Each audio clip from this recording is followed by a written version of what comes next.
Asistimos por segunda vez al regreso desde la Cámara de Senadores de una iniciativa previamente aprobada aquí por la mayoría conformada por el PRI, el PAN, el Verde y el PANAL.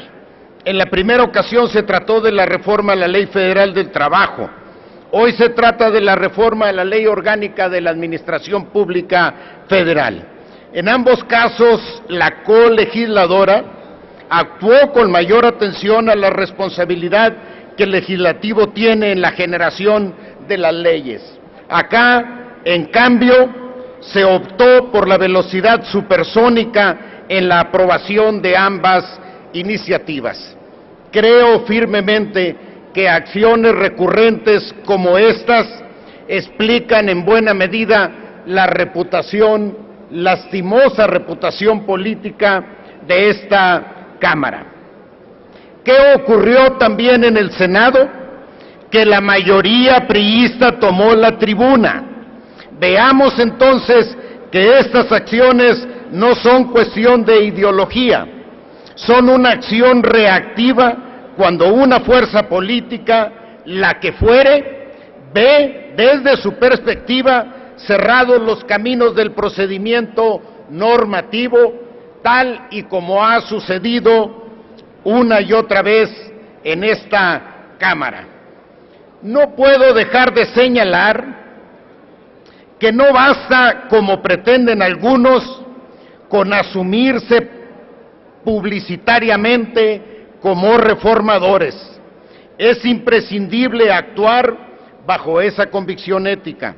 Es cuestión de altura de miras, de patriotismo y sobre todo de no olvidar que lo que aquí se lleva a cabo no es un simple juego político, sino una tarea cuyos resultados impactan para bien y para mal en la vida cotidiana de la nación.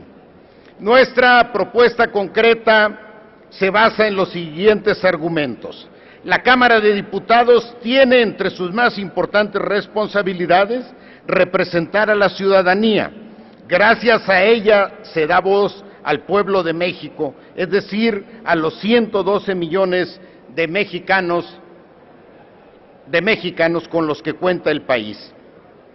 Las atribuciones de la Cámara de Senadores, en cambio, son aquellas que involucran al Pacto Federal.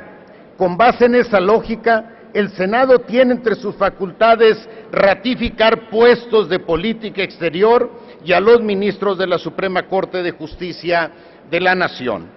En la reserva que nos compete el día de hoy, el artículo 27, en el artículo 27 propone que la Cámara Alta sea quien ratifique el nombramiento del Comisionado Nacional de Seguridad y del Secretario Ejecutivo del Sistema Nacional de Seguridad Pública.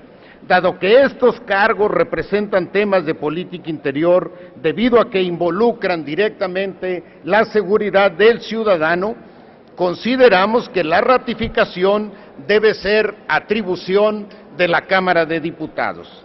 Es nuestra responsabilidad crear pesos y contrapesos entre los órganos de gobierno, pero también el designar de manera correcta las atribuciones que pertenecen a esta Cámara. Derivado de lo anterior, someto a la consideración de la Asamblea la siguiente reserva: que el Comisionado Nacional de Seguridad y el Secretario Ejecutivo del Sistema Nacional de Seguridad Pública serán nombrados por el titular del Poder Ejecutivo Federal con la ratificación de esta honorable Cámara de Diputados. Me quedan unos segundos y no puedo dejar de señalar la contradicción que representa que estemos fortaleciendo por un lado la capacidad policíaca de la Secretaría de Gobernación, aun cuando todavía no se aclaran los hechos de represión cometidos por este gobierno el día 1 de diciembre. Me parece que debemos de reflexionar antes de dar luz verde a esta iniciativa. Deberíamos también citar al secretario de Gobernación para que explique la acción policíaca, represora de esa fecha. Muchas gracias por su atención. Ciudadanos diputados, gracias, ciudadano presidente. Miren, señores diputados, señoras diputadas, es un debate importante. Yo les diría quizá el más serio, o uno de los más serios que se ha presentado en la Cámara de Diputados, y ahí quiero remitirme.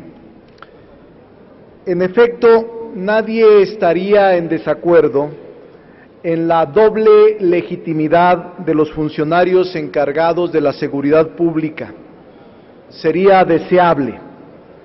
Lo que me preocupa es que no se atente contra la Constitución, contra la ley, por la siguiente razón: aun cuando ustedes aprueben por mayoría esta ley orgánica de la Administración Pública Federal, y frente al anuncio que ha hecho el PRI, que por supuesto nosotros curiosamente avalamos, porque promover la acción de inconstitucionalidad, no controversia constitucional, es una acción de inconstitucionalidad, se va a lograr por la siguiente razón: hay precedentes.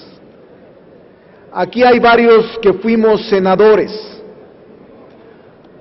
entre otros el senador Camarillo, Villarreal y otros más, Manlio. Y en el 2007 se hizo lo mismo con la ley de telecomunicaciones. La ley de telecomunicaciones fue impugnada mediante acción de inconstitucionalidad porque en la ley reglamentaria se establecía la ratificación del Senado de sus integrantes. ¿Saben qué sucedió? La Corte resolvió en favor del Ejecutivo, independientemente de quién sea. Resolvió que el Senado estaba equivocado e invalidó el acto del Senado. Declaró positiva y afirmativa la acción de inconstitucionalidad y obligó al Senado a que el propio Senado, en su fracción tercera, que ustedes pueden leer del artículo 89, establezca en la Constitución la facultad de ratificación de los servidores públicos de telecomunicaciones. Lo que yo planteo no es estar en contra de quitarle o restarle facultades y funciones al Senado de la República.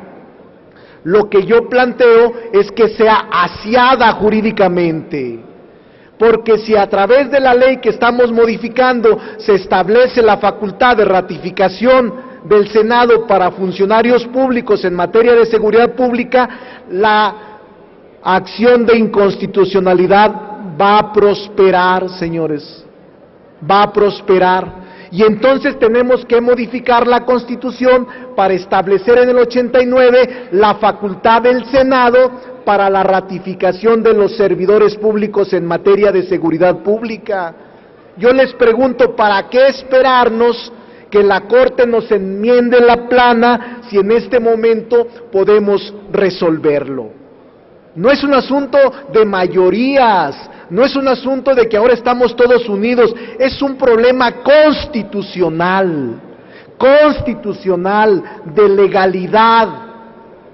Y por supuesto los remito con toda puntualidad para los que les interese, que sé que hay gente atenta y gente estudiosa en esta Cámara, los voy a remitir a una jurisprudencia. Fíjense lo que les digo, ya es jurisprudencia. La jurisprudencia está en la página 1, en la 62 del 2007 del Semanario de la Suprema Corte de Justicia y su Gaceta, novena época, pleno 26 diciembre del 2007, en la página 965. Y ahí se establece que si el Senado de la República o la Cámara de Diputados ratifica, o aun cuando legisle la ratificación, está invadiendo la esfera del Poder Ejecutivo, está invadiendo la esfera del Poder Ejecutivo. Aquí hablaba un orador, no recuerdo si del Verde, que lo hizo con propiedad, sobre el derecho administrativo. En efecto, en nuestro derecho administrativo está la administración centralizada y la paraestatal. Y el presidente tiene la facultad de nombramiento de sus secretarios porque tienen patrimonio propio y personalidad jurídica única. Salvo lo que diga la Constitución de ratificación, podrá hacerse. ¿No son acaso los funcionarios que pretenden ratificar parte del Ejecutivo Federal o son órganos autónomos? No, son parte del Ejecutivo Federal y por tanto yo no me niego a que haya ratificación de ellos por el Senado, simplemente antes modifiquemos la Constitución, señores. Pues es muy sencillo, es un problema de interpretación constitucional, porque lo que estamos haciendo o lo que ustedes van a aprobar es una grave deficiencia constitucional y una grave ignorancia jurídica, lamentablemente. Los remito a que lean, a que estudien. No es un asunto de estar en favor de uno u otro partido, es un error. Modifiquemos la Constitución como lo saben hacer. Si la de educación la quieren sacar en 24 horas, ¿por qué no modifican el 89 y en 24 horas antes de modificar la ley orgánica de la Administración Pública Federal lo hacemos? Es más, les anticipo que votaríamos en favor. ¿Por qué el Senado tiene que ratificar si la Cámara de Diputados es la representación popular por excelencia? Los senadores representan al Pacto Federal, representan a las entidades federativas. ¿Por qué tenemos que aceptar que sea el Senado y no la Cámara de Diputados, si son los dos miembros del Congreso de la Unión? Hemos ido cediendo la Cámara de Diputados facultades cuando también debería participar la Cámara de Diputados. Es un asunto de fondo y es un debate serio al que los invito a reflexionar. Muchas gracias, presidente. Gracias.